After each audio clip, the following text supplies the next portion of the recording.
एक ऐसा अंतर्राष्ट्रीय ख्याति प्राप्त मानव जो गुरु प्रेरणा से पिछले 20 वर्षों से वानप्रस्थ जीवन जीते हुए 24 घंटे मानवता की सेवा में संलग्न है।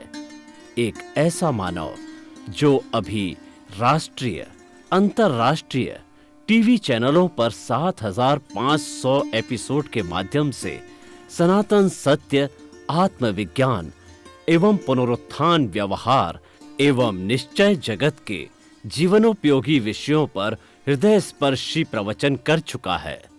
उस मानव का नाम है महात्मा उपासक प्रोफेसर डॉक्टर सोहन राज तातेड़। प्रोफेसर तातेड़ द्वारा योग, दर्शन, शिक्षा विषयों पर रचित पीएचडी स्तर के 250 शोध ग्रंथ भारत के 100 प्रतिष्ठित विश्वविद्यालयों में शोधार्थी पढ़ रहे हैं तथा वे सभी शोध ग्रंथ वहां की सेंट्रल लाइब्रेरियों में उपलब्ध हैं। महात्मा सोहन राज ने अभी तक हजारों स्कूलों, कॉलेजों, विश्वविद्यालयों एवं संस्थाओं में सेमिनार, वर्कशॉप, कैंप लगाकर लाखों विद्यार्थियों को योग, दर्शन, शिक्षा का प्रशिक्षण देकर उन्हें सुसंस्कारित किया।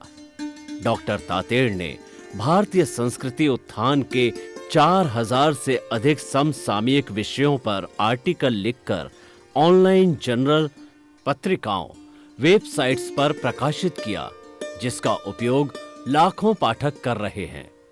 उपासक तातेड़ के 5,000 से अधिक आज का सुविचार, आज का शुभ संदेश, आज का मंगल भावना योग आदि चिंतन websites, Twitter, blogger, Facebook, YouTube माध्यमों से लाखों लोग अपना जीवन निर्माण कर रहे हैं। मानवता के मसीहा ऐसे महामानव महात्मा सोहन राज तातेड़ के प्रोफाइल को अभी तक विश्व के 20 लाख दर्शक यूट्यूब पर, 12 लाख गूगल पर एवं लाखों दर्शक फेसबुक, ब्लॉगर, ट्विटर और इंस्टाग्राम पर देख चुके हैं।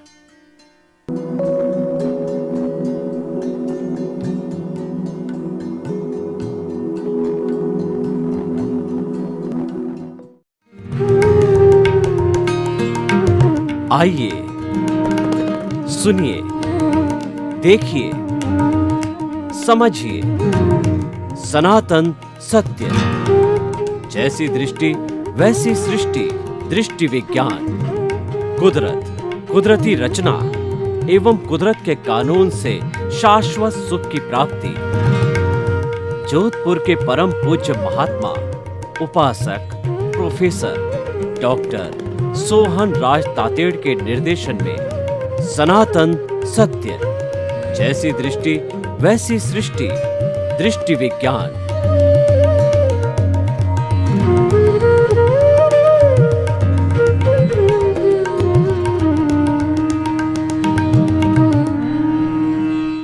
आध्यात्मिक कार्यक्रम आत्मविज्ञान, साइंस ऑफ द सोल के अंतर्गत हम आपको सही सोच, सही दृष्टि, राइट विजन, राइट थिंकिंग के अंतर्गत नए नए विषयों के साथ ये बताने की कोशिश करेंगे कि हमारा अस्तित्व क्या है, मैं कौन हूं, ये सबसे पहले तय करो।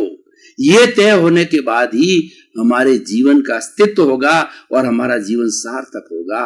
और इसके साथ में ये मनन करो, चिंतन करो कि मैं कहां से आया हूं, मुझे कहां जाना है। जब हम इन दार्शनिक प्रश्नों का चिंतन करेंगे तो हमारे भीतर एक अनुभव पैदा होगा कि हमें इस जीवन को सार्थक बनाना है, क्योंकि ये चिंतन केवल मनुष्य कर सकता है, दूसरी योनि का प्राणी इतना चिंतन नहीं कर सकता। तो इसी क्रम के अंदर आज हम एक बहुत ही सुंदर विषय लेकर के आपके सामने प्रस्तुत हो रहे हैं। आज का विषय है आश्रव एवं संवर। भाइयों, ये दोनों दार्शनिक शब्द हैं। जैन परिभाषा में आश्रव को कहते हैं कि कर्मों का आने का द्वार।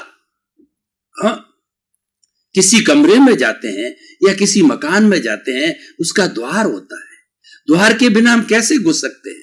उसी तरीके से हमारी आत्मा के साथ में जो कर्म शरीर, लिंग शरीर, कॉजल बॉडी जुड़ी हुई है और जो 8 कर्मों का पुलिंदा है, वो सब कर्म कैसे आते हैं, उसको आने का जो रास्ता है वो आश्रव बोला जाता है। आश्रव का अर्थ होता है कि कर्मों का आने का द्वार, घर में जैसे आने का द्वार होता है, किसी तालाब के अंदर पानी आने का द्वार होता है, इनलेट होता है हर चीज का। तो इसी तरीके से आत्मा के साथ कर्मों के आने का ये इनलेट कहा जाता है। और ये इनलेट के अंदर 5 इसके वर्गीकरण है, 5 तरीके से जो कर्म हमारी आत्मा के साथ जुड़ते हैं। और जुड़ते कब है? आत्मा कुछ नहीं करती है, आत्मा तो बिल्कुल निष्क्रिय है, वो प्योर है, वो ज्ञाता है, वो दृष्टा है, वो अनंत ज्ञान वाला है, वो अनंत दर्शन वाला है, वो अनंत शक्ति वाला है और अनंत सुख का धाम ब्लिस है, जिसको कि हम पाना चाहते हैं। हर प्राणी की जो सबसे बड़ी अभिलाषा या सबसे बड़ा गंतव्य है वो मुक्ति है। तो अब हम देखें कि ये इसके 5 विभाग कौन कौन से, मिथ्यात्व, अविरति, प्रमाद, कषाय और योग, ये आश्रव कहलाते हैं।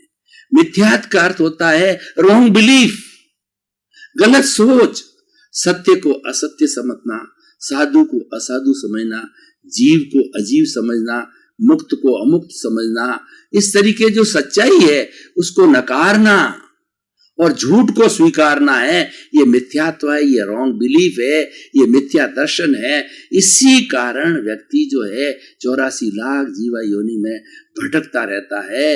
ये सबसे बड़ा खतरनाक है हमारे जो है कर्म बंधन के लिए मिथ्यात्व। तो उस मिथ्यात्व को ठीक करने के लिए हमने राइट विजन दिया, राइट थिंकिंग दी कि हम उस रॉन्ग बिलीफ को राइट बिलीफ में कैसे बदलें। राइट बिलीफ का मतलब होता है राइट विजन, राइट थिंकिंग। उसी दिशा के अंदर हमारा ये कार्यक्रम जा रहा है। तो ये मिथ्यात्व होता है, उसकी रॉन्ग बिलीफ कहती है अविरति। अविरति का अर्थ होता है कि संसारिक कार्यों में इंटरेस्ट लेना, इंद्रिय सुखों में इंटरेस्ट लेना, मैं मेरा में इंटरेस्ट लेना, मेरा घर, मेरा परिवार, मेरा शरीर, मेरे बाल, मेरे बच्चे, मेरी पत्नी, मेरा धन, मेरा दौलत, मेरा बैंक बैलेंस, मेरा पद, मेरी प्रतिष्ठा, मेरा ऐश्वर्य, इसके अंदर रुचि लेना, ये अविरति कहलाता है। ये कर्म बंधन का कारण है। इसी कारण से, क्योंकि हमने जो है हमारे अस्तित्व को नहीं जाना। धर्म कहां से प्रारंभ होता है? जब हमारे अस्तित्व को जान जाते हैं और धीरे धीरे लक्ष्य बना करके अनुभव को ज्यों-ज्यों बढ़ाते जाते हैं।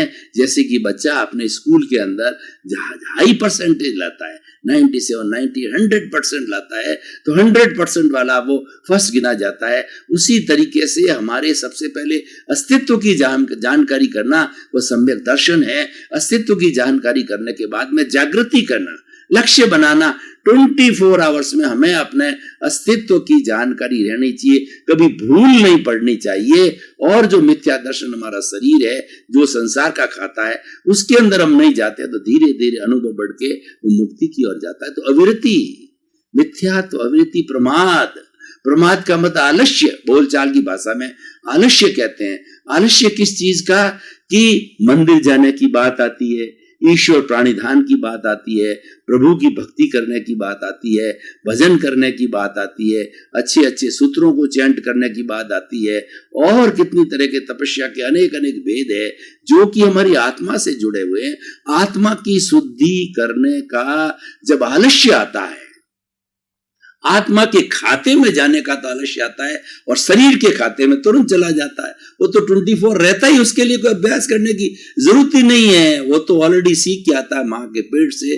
तो ये प्रमाद कहलाता है कि जो हमको धार्मिक कार्यों में रुचि नहीं होना, धार्मिक कार्यों में आलस्य करना, मिथ्यात्व, अविरति, प्रमाद। और कषाय, कषाय 4 तरह के हैं, क्रोध, अहंकार, माया, लोभ। इसको 2 भागों में बांटे हैं तो राग द्वेष कहते हैं। राग कौन सा होता है? माया और लोभ राग होता है, और क्रोध और अहंकार जो है वह द्वेष होता है। हम ये क्रोध, मान, माया, लोभ, राग, द्वेष और कषाय के पिंजरे में झूलते रहते हैं, इस तराजू पे झूलते रहते हैं, जीवन भर झूलते रहते हैं, क्योंकि हम इंद्रिय सुख में रहते हैं। इंद्रियों का सुख जो बाहर से ग्रहण करते हैं उसमें अपनी प्रतिक्रिया करते हैं, ये अच्छा है, ये बुरा है, ये लाइक है, ये डिसलाइक है, ये वो प्रतिक्रिया है, वो सारा राग द्वेष है। लाइक डिसलाइक सारा राग द्वेष है, प्रियता अप्रियता सारा राग द्वेष है, अच्छा बुरा है वो सारा राग द्वेष और संभाव समभाव जब आता है तो उसकी प्रतिरोधात्मक शक्ति है, वो उसको संतुलित करती है।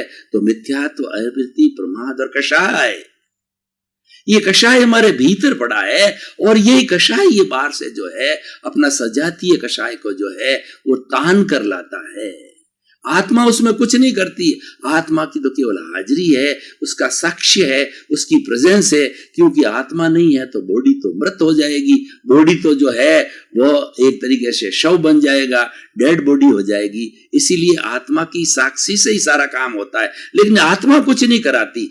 आत्मा से जुड़े हुए जितना भी हमारे इंद्रियां हैं, शरीर है, मन है, बुद्धि है, और ये हमारा कषाय है, ये हमारा अहंकार है, ये सब चार्ज हो जाते हैं। चार्जिंग करने वाली आत्मा है। जिस तरीके से जो हमारी बैटरी चार्ज होती है, उसी तरह से मेन जो बैटरी सबको चार्ज करने वाली है, आत्मा तो अमूर्त है, लेकिन हम रूपक के रूप में समझें तो जिस तरीके से एक बैटरी चार्ज होने के बाद में पूरे मोबाइल को चलाती है, हमारी प्राण शक्ति जब चार्ज हो जाती है तो हम शरीर की मन वचन काया की एक्टिविटी करते हैं। तो ये चार्जिंग करने वाली आत्मा है। लेकिन ये ऑलरेडी जब चार्ज हो जाता है, ये कषाय तो बाहर से दूसरा नए कषाय को तानता है। तान के कौन लाता है? योग। योग को मन वचन काया तीनों के समवाय को योग कहा जाता है। ये योग हमारी एक जो है कार्य करने वाली जो है तंत्र है, कार्य करने वाला सिस्टम है। तो हम जब कभी भी कोई मन से चिंतन करते हैं तो बाहर के जो है मन के पुद्गल है हमारे भीतर खींच के आ जाते हैं। हम बोलते हैं तो वचन के पुद्गल खींचे जाते हैं। हम शरीर की प्रवृत्ति करते हैं, कोई भी प्रवृत्ति करो, उठना बैठना, खाना पीना, धोना रोना, जो भी है, तो वो उसके परमाणु हैं, उस बाहर से जो आते हैं। तो मन वचन काया के मन वचन काया योग कहलाता है। बाहर से परमाणुओं को तान के लाना। कौन से परमाणु? चतुस्पर्शी मास लेस पार्टिकल। कर्म के जो परमाणु होते हैं वो मास लेस पार्टिकल, विज्ञान की भाषा में कहा जाता है। उन परमाणुओं को तान के लाने की ही ड्यूटी है योग की। और ये लाकर के जो भीतर बैठा कषाय है वो प्रतिक्रिया करता, लाइक डिसलाइक करता रहता है, और फिर नया चार्ज उसके साथ में जुड़ता रहता है। तो ये हमारा कर्म बंधन का जो 5 जो है कर्म बंधन के कारण है। तो इन कारणों का निवारण करें तो कर्मों का बंधन रुक जाता है। तो इसलिए कर्मों के आने के द्वार को आश्रव कहते हैं। अब इसका विरोधी पक्ष में देखता हूं, इसकी प्रतिरोधात्मक शक्ति को देखता हूं कि किस तरीके से नियंत्रित किया जा सकता है, किस तरीके से इसको शून्य किया जा सकता है, किस तरीके से रोका जा सकता है। तो वह संवर। संवर ठीक इसके विरुद्ध में, आश्रव का विरुद्ध है वो संवर है। आश्रव क्या विलोम है वो संवर है। आश्रव की प्रतिरोधात्मक शक्ति है वो संवर है। यानी जो कर्मों का जो हमारा जो कर्मों का इनलेट है, कर्मों का द्वार है, उसको जब रोक देते हैं तो वह संवर हो जाता है। वो संवर कैसे होता है? वो संवर होता है तप करने से। जितना जितना तप किया जाता वो सारा संवर है, त्याग है, पचकान है, स्वयं की अनुभूति करनी है, ज्ञाता दृष्टा भाव के अंदर रहना है, भेद विज्ञान करना है, और दूसरा क्या है कि प्रज्ञा को जागृत रखना है और हमारे अनुभव को आगे बढ़ाना है। प्रतीति तो हमारी 100% हो ही जाती ज्ञान लेने के बाद, ज्ञान को हर वक्त में हाजिर करना है। ये सारा तप है। और तप के वैसे 12 भेद भी किए गए हैं। 6 जो भेद है वो हमारे बाह्य भेद हैं, और 6 जो है आंतरिक भेद है। उसकी भी संवर से जुड़ी हुई बात है, तो उसकी मैं व्याख्या करूंगा कि ये 5 तत्व मैंने आश्रव के बताए हैं। उन सब को हम अगर पॉजिटिव, उनको हम जो उलट देते हैं तो मिथ्यात्व की जगह सम्यक दर्शन कर लेते हैं, अविरति की जगह विरति कर लेते हैं। तो मिथ्यात्व अविरति प्रमाद की जगह अप्रमाद कर देते हैं, कषाय की जगह अकषाय कर देते हैं, योग की जगह अयोग करते हैं। यानी हमारे मन वचन काया की चंचलता को रोक देते हैं तो बाहर से परमाणु नहीं आते हैं। इसका विपरीत करते हैं तो सारा संवर हो जाता है। और संवर जुड़ा हुआ हमारे तप से, तपस्या से जुड़ा हुआ है। तप के भी 12 भेद बताना चाहता हूँ। 6 भेद भाई है, क्योंकि जो साधक होते हैं वो अलग अलग कैटेगरी के होते हैं। कुछ साधन बहुत मंद बुद्धि के होते हैं, जो दूसरा साधन है वो सामान्य बुद्धि के होते हैं, और तीसरे जो साधक होते हैं वो उच्च बुद्धि के होते हैं, उच्च साधना करने वाले होते हैं। तो जो साधारण जो मध्यम वर्ग के जो साधक हैं उनके लिए हमारे जो 6 बाह्य तप है वो बताए गए हैं। वो अनशन, उनोदरी, भिक्षाचरी, रस परित्याग, काय कलेश और प्रतिसल्लीनता। उनको मैं थोड़ा थोड़ा व्याख्या करना चाहूंगा कि अनशन का अर्थ होता है कि उपवास करना, 1 दिन के उपवास से लेकर 6 महीने की सारी तपस्या है।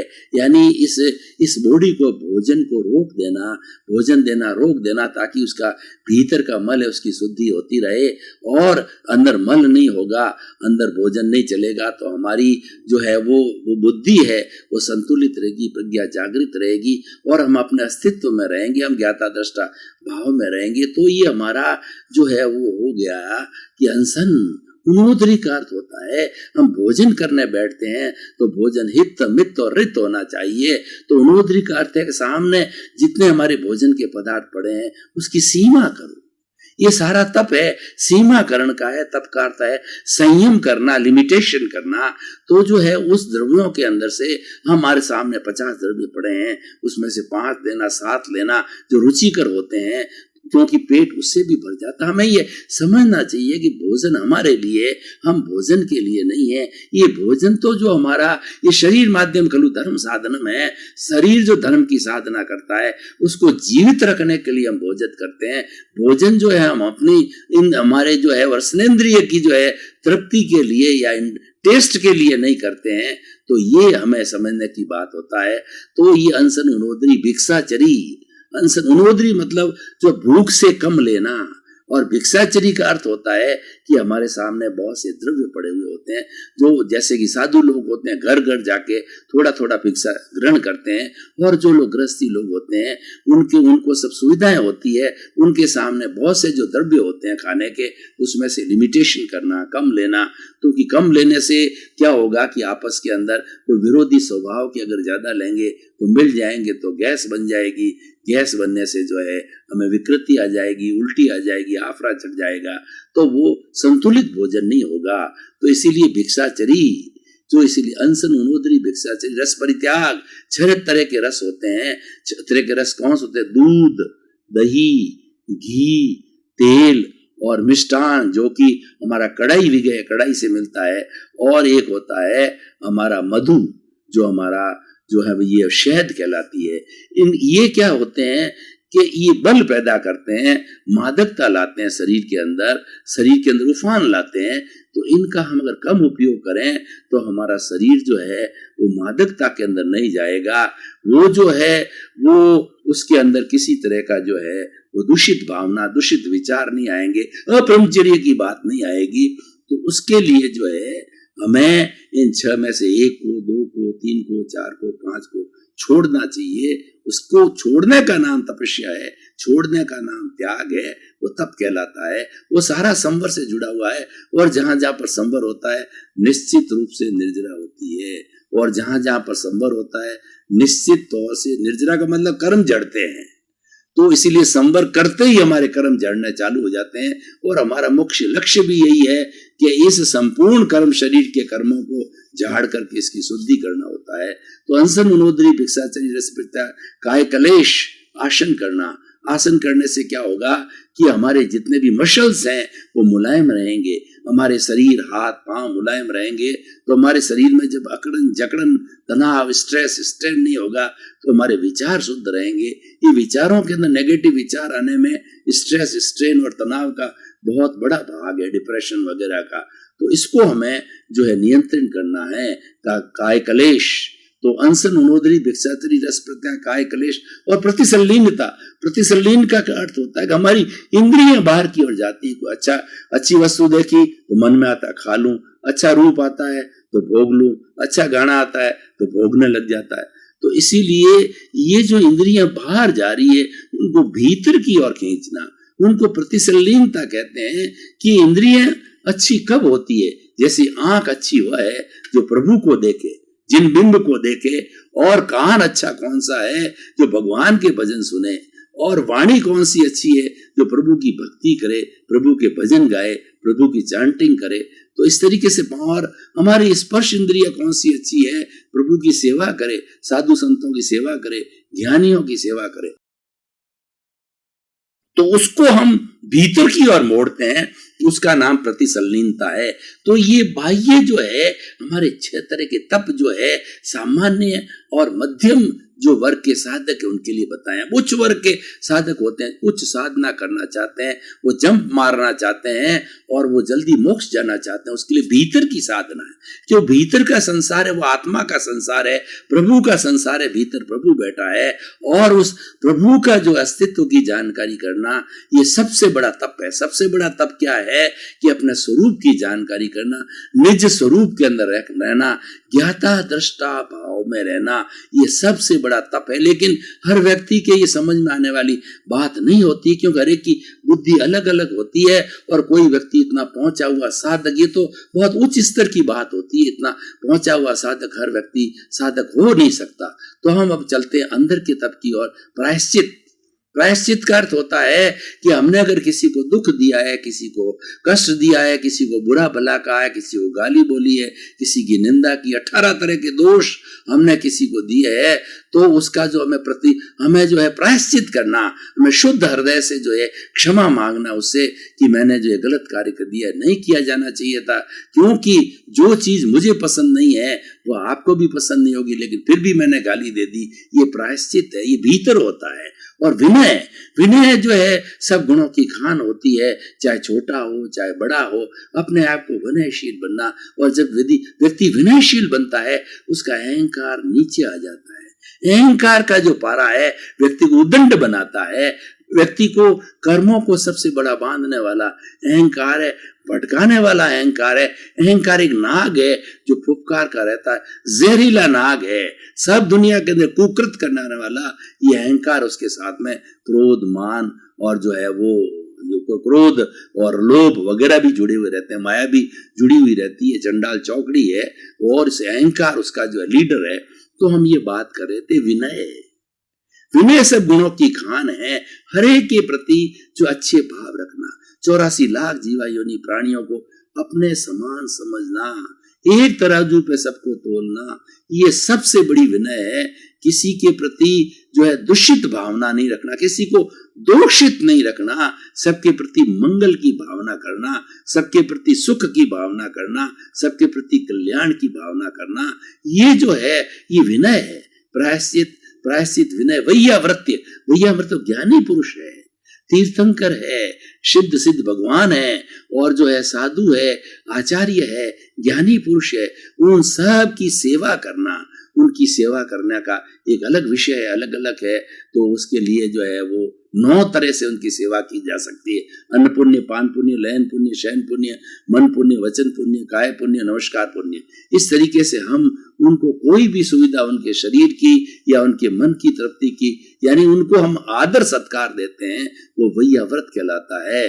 तो प्रायश्चित, विनय, वैयाव्रत, स्वाध्याय, स्वयं का अध्यय करना, ये सबसे बड़ा जो मैंने बात कही। स्वयं का अध्याय क्या है कि अस्तित्व की जानकारी करना, कि मैं ज्ञाता दृष्टा हूं, मैं तो मात्र जानने वाला हूं, मैं तो देखने वाला हूं, मैं तो अरूपी हूं, मैं अनंत ज्ञान वाला हूं, मैं अनंत दर्शन वाला हूं, अनंत शक्ति वाला हूं, अनंत सुख का धाम हूं। जब इस तरीके की प्रतीति भीतर बैठ जाती है तो ये सारा स्वाध्याय है। स्वाध्याय का मतलब स्वयं का अध्ययन करना कि मैं कौन हूं, जो मेरे अभी बोल रहा है, बुलाने वाला कौन है, उस अस्तित्व को जानना है, वह स्वाध्याय कहलाता है। तो प्रायश्चित, विनय, वैयाव्रत, स्वाध्याय और ध्यान, मेडिटेशन करना, आलंबन के साथ के अंदर अपने प्रभु का आलंबन करना और अपनी आत्मा का आलंबन करना, ये जो है 2 तरह के होते हैं। एक तो है वो सालंबन ध्यान होता है, निरालंबन ध्यान होता है, जिसके अंदर कोई भी आलंबन नहीं दिया जाता है, मात्र जो है एक विशुद्ध आत्म तत्व का जो हम ध्यान करते हैं। तो ध्यान मेडिटेशन करने से हमें अस्तित्व का जो है लक्ष्य बनता है, अस्तित्व की प्रतीति बनती है और हमारे अस्तित्व ज्ञाता दृष्टा भाव का अनुभव बढ़ता है। ये ज्ञाता दृष्टा भाव का अनुभव ही हमें मोक्ष में ले जाता है। तो प्रायश्चित, विनय, वैयाव्रत, स्वाध्याय, ध्यान और व्युत्सर्ग। व्युत्सर्ग का मतलब है धीरे धीरे जब हमारा अनुभव जो ज्ञाता दृष्टा का 100% हो जाता है तो हम केवल ज्ञान की दशा में आ जाते हैं। और केवल ज्ञान की दशा में आकर के जब माँ 14वां गुण स्थान को टच करते हैं, अ उ री ली, ये 5 शब्द बोले, जितने शैलेसी अवस्था के अंदर ये जीव सिद्ध, बुद्ध और मुक्त हो जाता है, ब्लिस में चला जाता है, वो अनंत आनंद के अंदर चला जाता है, वो अक्षय आनंद में चला जाता। तो भाई और बहनों, मैं बता रहा था आश्रव और संवर। आश्रव जो है वो हमारा, हमको रुलाने वाला है। आश्रव हमारे जो आत्मा को नरक में भटकाने वाला है। भाइयों, आपका बहुत बहुत धन्यवाद। आप इस आत्मविज्ञान कार्यक्रम साइंस ऑफ द सोल को देखते रहिए। ये बिल्कुल आपसे जुड़ा हुआ है, न इधर का है न उधर का है। ये आपको जानकारी करवाता है, प्रतीति कराता है, आप में जागृति पैदा करता है, आपके अनुभव को बढ़ाता है कि आप कौन हो। आप जो है आत्म तत्व हो और वही परमानेंट तत्व है और वो शाश्वत तत्व है और वो अविनाशी तत्व है। उसकी जानकारी हम इस कार्यक्रम के तहत आपको देते हैं। तो आप आत्मविज्ञान को देख रहे हैं, आप आत्मविज्ञान की आत्मा हो। आप देखते रहिए, अपने जीवन को सफल बनाइए और आप परिवार के साथ रह के, समाज के साथ सब कुछ कार्य करते हुए, परोपकार करते अपने जीवन को धन्य बनाइए। आपके प्रति मंगल।